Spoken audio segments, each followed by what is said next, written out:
I often find myself facing certain blockages that prevent me from fully stepping into and embodying the voice which I am, the breath which I am. And for some reason, even though I'm in this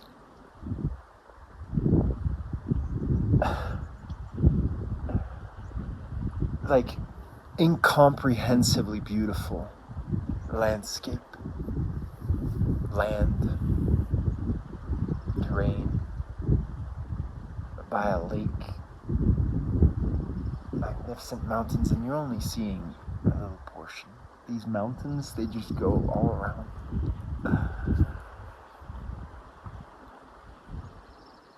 And I'm in this little womb-like space, this little pocket of miraculous existence.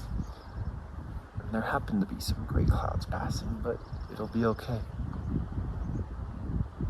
In fact, the gray clouds are something of a manifestation of the inner blockage itself. And I guess that goes to show that kind of no matter where you are in the world,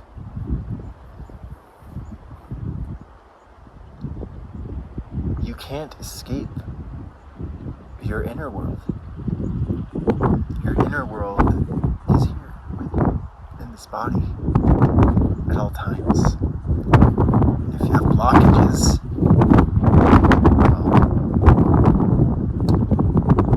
the blockages follow you into the mountains and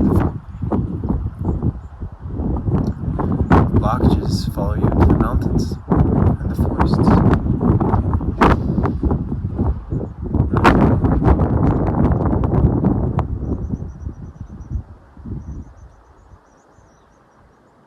Oh my God. But in spite of it, like behind the cloud, you can't see it, but there are just these beaming sun rays. And so I know that within myself, the blockage is just something of an eclipse, something that is passing. And an eclipse is sacred. It's a sacred event of convergence of sun and moon, of light and dark. And so allowing myself in this moment, within this microcosm, to recognize the presence of this blockage and not fight it, not wonder like, why is this blockage here? Oh, woe is me. I'm feeling like I can't be fluid. No, I just feel the energy that is present within my body, and I work with and through it, and I hold it with awareness, love, care.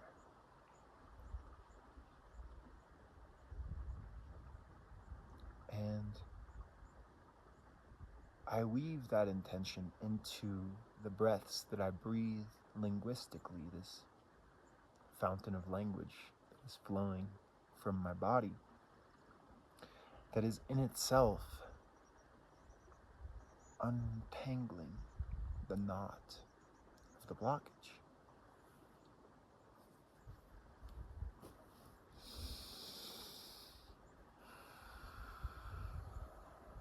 And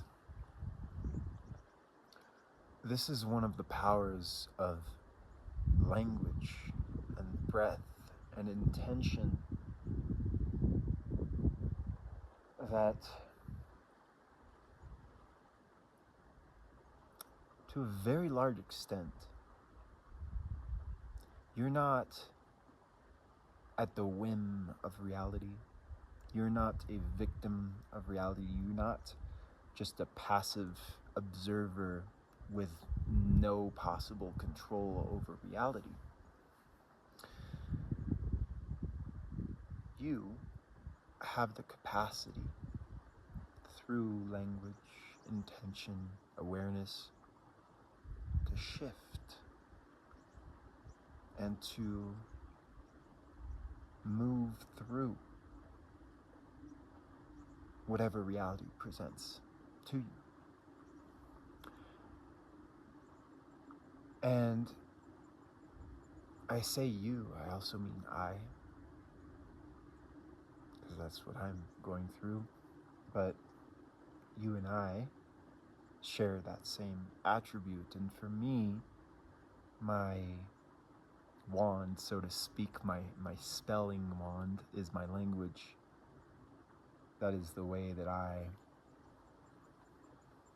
alter reality and weave through reality most authentically. For you, it might be something else. It might be dance. And I like dance too. It's another form of language. It might be picking flowers. It might be building things. It might be creating. It might be art. Whatever it is. So maybe you have your own blockages.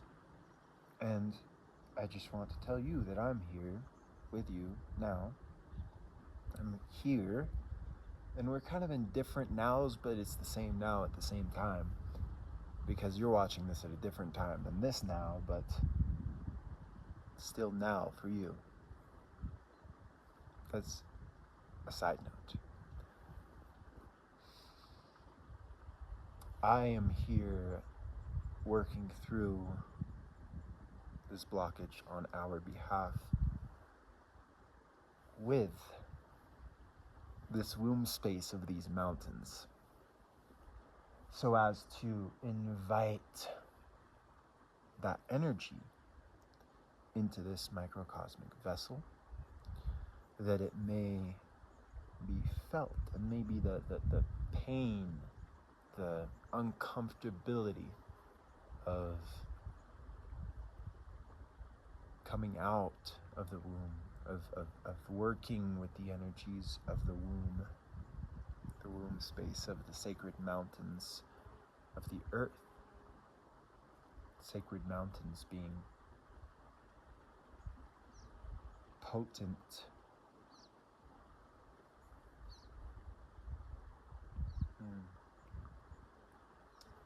potent spaces of nature. There are mountains within your body, there are mountains within forests, there are mountains even within cities, little mountains hidden in weeds growing from concrete.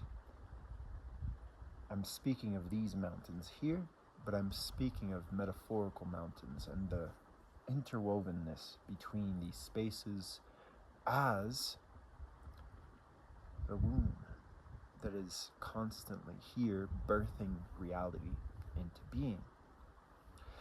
And when you find yourself, like me in this moment, working through the blockages and experiencing the uncomfortability and the pain and moving your body and your soul body through it, then a birth happens. And you are born and reborn with the inchoate process of the self-becoming universe. And a mosquito might try to bite you, and you just catch it and flick it off. Because there are parasites on this plane of existence, and they try to come and you just brush them off. Parasitic consciousness is whoosh, whoosh. You just brush it away. So that might have been tangential. But, oh my God, this flower. Oh! So you are witnessing the process of one microcosmic human being working through a blockage wherein I just now was feeling slightly less connected to these absolutely sacred mountains. Like, I don't think it's conceivable through the screen. Like, I think the top of those mountains are like another 1,500 feet up from where I am. And there's just an absolute awe. Oh my God. This mosquito is a big boy.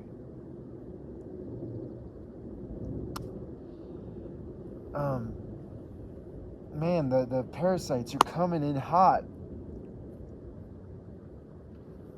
And so, as I work through the blockage, I enter the space wherein I am more symbiotically enmeshed with what I'm calling the womb space of this environment. And in that, I can feel deeply within my heart, within my body, within my auric field, like extending breath from every pore of my body. I can feel the presence of these mountains, of these absolutely magnificent beings. Their own aura. Like, this is just a gigantic vortex. Oh my God, the mosquitoes.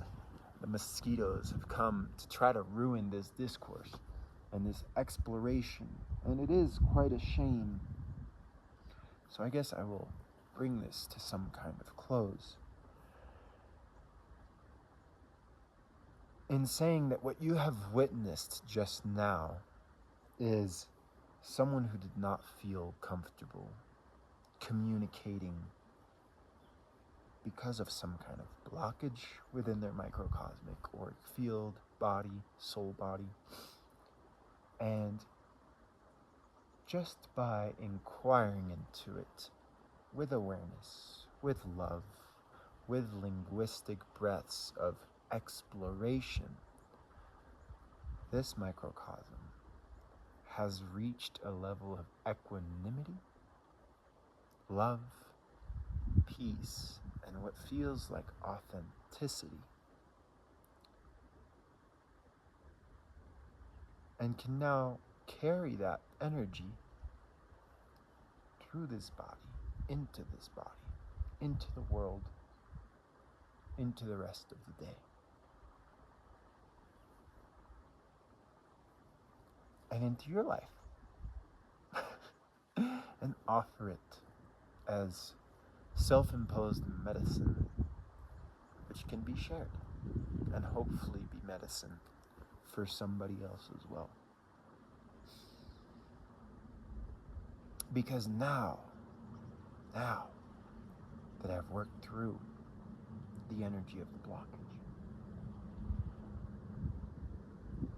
I can be a vessel for the incomprehensible and infinite peace that is within the stillness of these mountains. Like, imagine, feel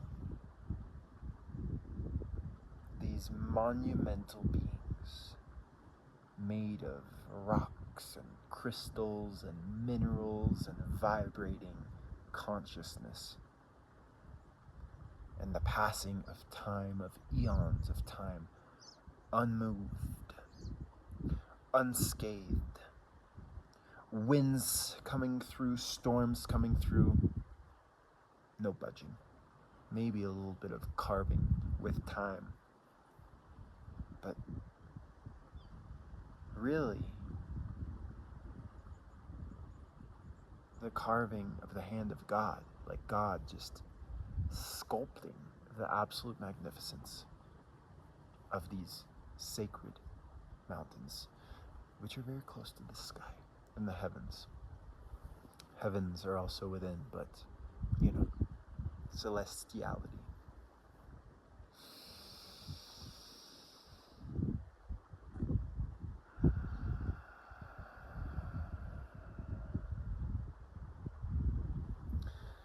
And so my body then becomes a vessel for this stillness, for this ageless stillness of the mountains. And I can pour that energy into the world, into those who come into contact with me, and offer it to those who might not be near this place. I'm the only person, I'm the only person here in this lake surrounded by mountains. There's no one else. There's no one else. And the town down below has a population of 2,000 or something. 4 hours from the next city. So this is not a very accessible place. This is not a very accessible particular form of energy. There are many places like this all over the earth, and it doesn't just have to be mountains. It can be in the forests, it can be in a field, it can be on your farm, it can be within your heart. But this particular form, this particular landscape, this particular microcosmic manifestation of the divine will, this is its own unique instantiation, and it's the only one in the universe. And I get to be here, remove the blockages that humanity has within this microcosm from a place like this. I get to embody the unique individual consciousness of this place, and I get to share it and offer it with the world through my translations and transliterations of this energy. And I offer it to you.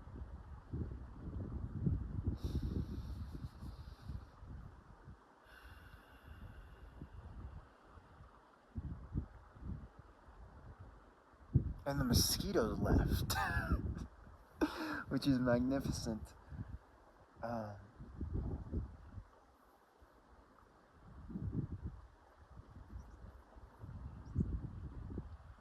And for some reason, another thing that I wish to say, which I've touched on, is that coming into these mountains, whether it's the mountains themselves speaking or me speaking or both, there is a calling to remind anyone who comes into contact with these words and these breaths and their energies, like the emphasis on the reminder that there are places like this that exist everywhere on earth. Everywhere on earth, every country, I don't know about cities. Cities are a little bit more complicated for this microcosm, at least. Cities are difficult. But if you live in a city, you can get out of the city and you can go find places. Or you can dive into your heart and you can find the places. The point is, these sacred spaces of absolutely untouched nature, of absolutely pure divinity and equanimity, they exist everywhere. And they are here for us. They are a part of us. They are the hearts of the earth. They are the body of the earth. They are the body of our very bodies, which are the earth. And it is here, and it is sacred, and it contains the divine within it, the breath of God, the numinous breath of God. It contains the transcendent within it.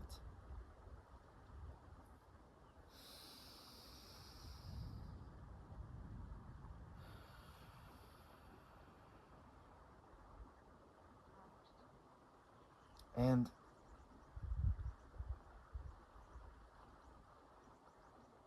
wherever you are in the world, you have access to a space that is its own microcosmic individual embodiment of the absolute sacred and divine. And you, when you're feeling some kind of blockage, when you're feeling off, when you're feeling down, negative, when you're feeling like you need to reconnect, You are fully, sovereignly capable of walking into these spaces and of connecting, of tuning in.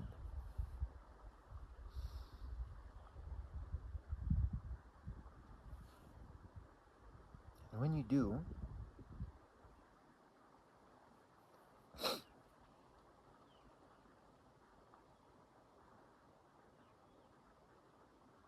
you'll be able to work through the blockages, to work through the misalignments, to work through whatever you need to work through. Work through the joy.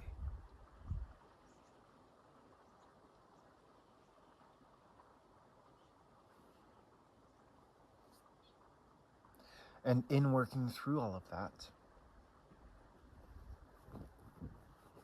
more intentionally, naturally, seamlessly, and authentically embodying who you truly are in your soulful essence, in your magnificence, in your symbiotic enmeshment with sacred spaces.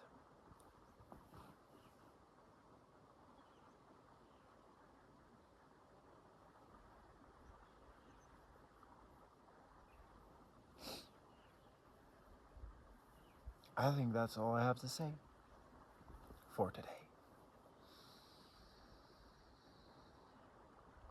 Except that I will say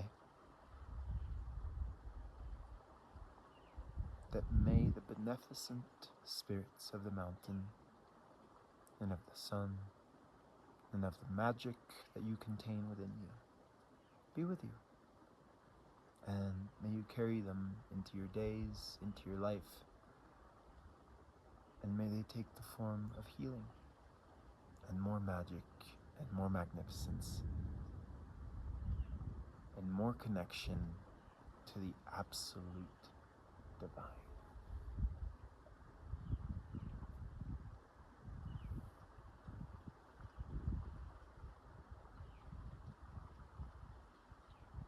Yeah, there it is.